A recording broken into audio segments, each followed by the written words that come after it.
We have always respected Keith Richards' openness in discussing his own career as well as the careers of other musicians. He offers critique without hesitation. The 3 albums he has openly criticized are listed below.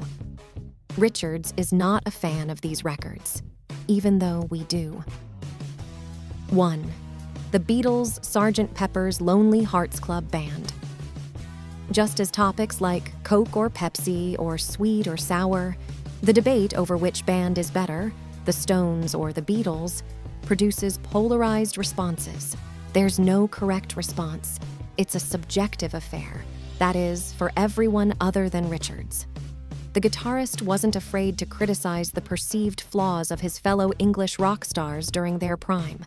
Although he had complaints about a number of aspects of the group, his main grievance stemmed from their 1967 album, Sgt. Pepper's Lonely Hearts Club Band. "I believe they became overly enthusiastic," Richards once said. Not at all. If you were the Beatles in the 1960s, you just go too far and lose sight of your goals. You are beginning to act like Sgt. Pepper. While some consider it to be a brilliant album, I believe it to be a collection of garbage that sounds similar to Satanic Majesties. 2. The Creedence Clearwater Revival's Willie and the Poor Boys.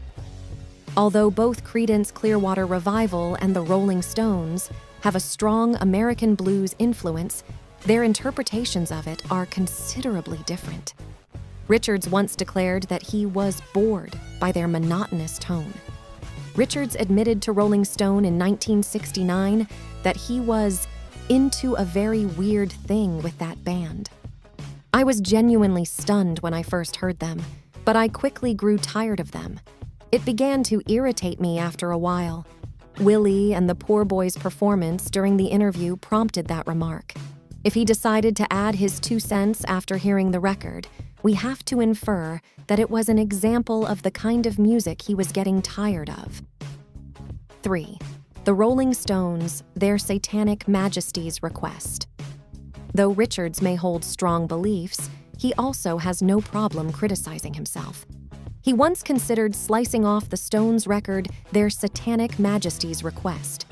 The guitarist claims that the album was created in an attempt to follow in the footsteps of Sgt. Pepper's Lonely Hearts Club Band, a hit song by the Beatles. Even if he wasn't all that impressed with the record, at the time it was the style to have. Additionally, the band, at least according to Richards, was a little fatigued of their rigorous recording schedule and decided to essentially phone the album in. He once said, "None of us wanted to make Satanic Majesties, but we thought basically we were doing a put-on because it was time for another Stones album and Sgt. Pepper's was coming out.